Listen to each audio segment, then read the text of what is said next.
Because you bought a house that was not ready to be moved in. What's going on, y'all? Attorney Tom here. In today's video, we are going to revisit the Ace family foreclosure because a apparent bombshell video by the YouTuber Floor titled "The Ace Family Caught Lying About Foreclosure Part 1 Receipts" was dropped, and it apparently contains a lot of new information. Let's jump into it.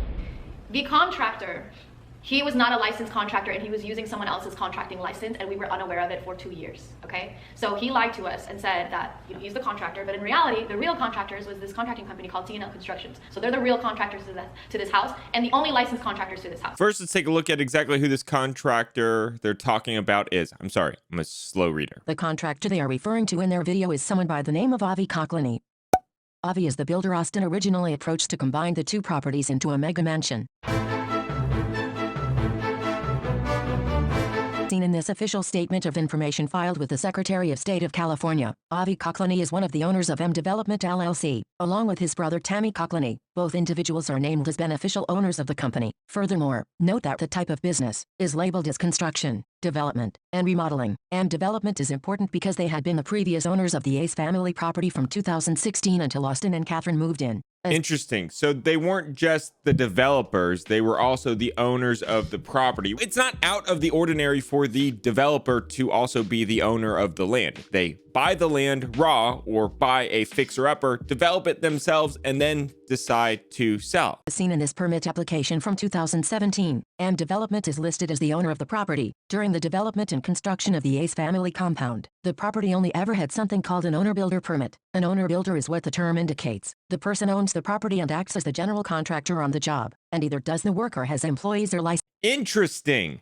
Very interesting. So Avi didn't need a contractor's license to build the property because he was an owner builder. Now it says right here, a license is not required if the owner builder contracts with properly licensed subcontractors, which the McBrooms even admitted he did. So what this tells me is when the McBrooms entered into a relationship with Avi, with this developer, they knew, or at the very least should have known, that he was an owner builder. I promise you, those things would have been disclosed. And the reason why I am almost certain those things would have been disclosed is because I promise you there's some sort of restriction on the purchase of a home from an owner builder. And I anticipate that restriction is probably some sort of waiver or inspection that needs to take place.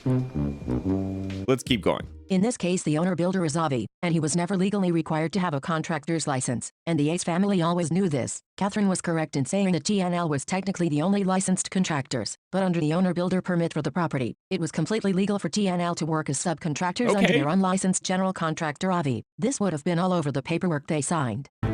Now, what's very sketchy about this is that in April 2019, Catherine and Austin became officers of M Development with an ownership interest. M Development. Avi's company? Okay. Explosion. I think I know where this is going, but before we pass judgment with the knowledge hammer, let's see what Floor has to say. April 11th, 2019, M Development LLC's statement of information was legally changed to include Ace Hat Collection Incorporated, Austin, and Catherine as officers of the company. The business address of the company was even changed to Austin and Catherine's home address. Also, note that the type of business for M Development LLC changed from construction, development and remodeling to entertainment. Catherine's signature is at the bottom of this paperwork.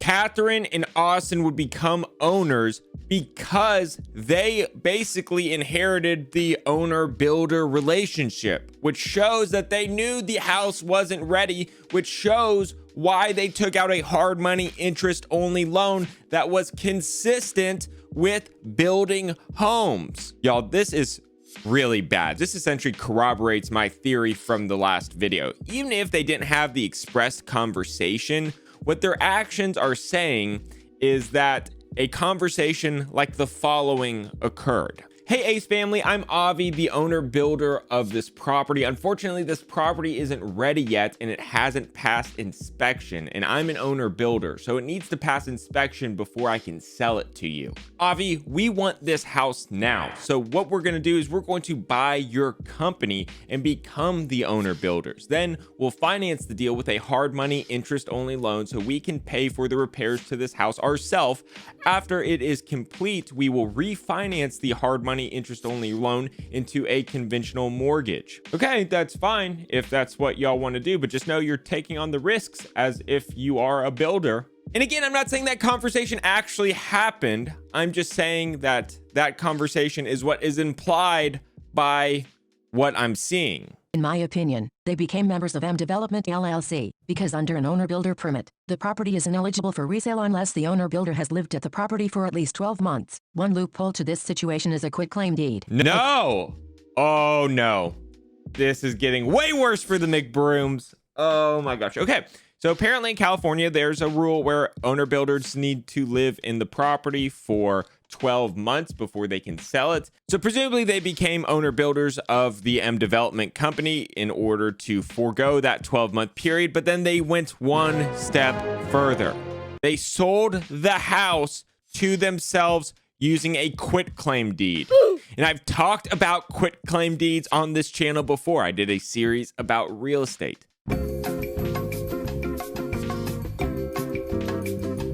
A quitclaim deed offers essentially no protection. You are buying the property as is. Another situation in which a quitclaim deed would come into play is the mysterious owner. You buy a quitclaim deed from somebody you own a house, or you think you own a house for a year. They come knock on your door. Hey, this is my house. You bought a deed that was not correct. Get the hell out. Well, you probably don't have any remedy against anyone. Oftentimes you see quitclaim deeds in house flippings when houses are bought as fixer-uppers, when they're run down, there's an unclear past about the history of ownership with the house, stuff like that. And you could see why as a seller, if you could get top dollar for a quitclaim deed, you would want to sell it at a quitclaim deed because then you're free and clear of any potential repercussions. And conversely, as a buyer, you want to buy property as a general warranty deed.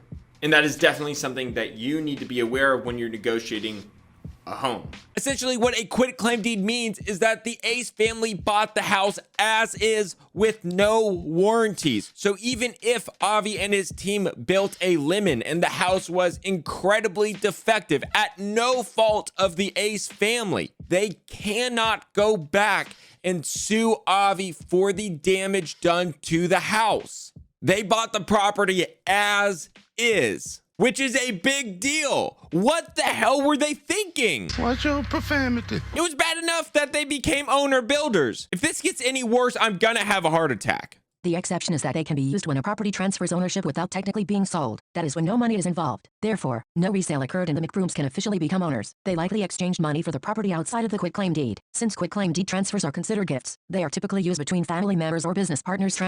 Quitclaim deeds are not necessarily considered gifts. What a quitclaim deed is a deed that doesn't have any warranties attached to it. So I'm not sold on that theory by Floor, because if they transferred a $10 million home without any sort of money exchange, they could be treading some hot legal water. That could be some type of fraud. Again, I cannot emphasize this enough. Quitclaim deed means you're buying the property as is. Write this down in y'all's notes. If you are ever buying real property, never buy a quitclaim deed unless you are an expert and you know what the hell you're doing, because you're gonna get burned if you do.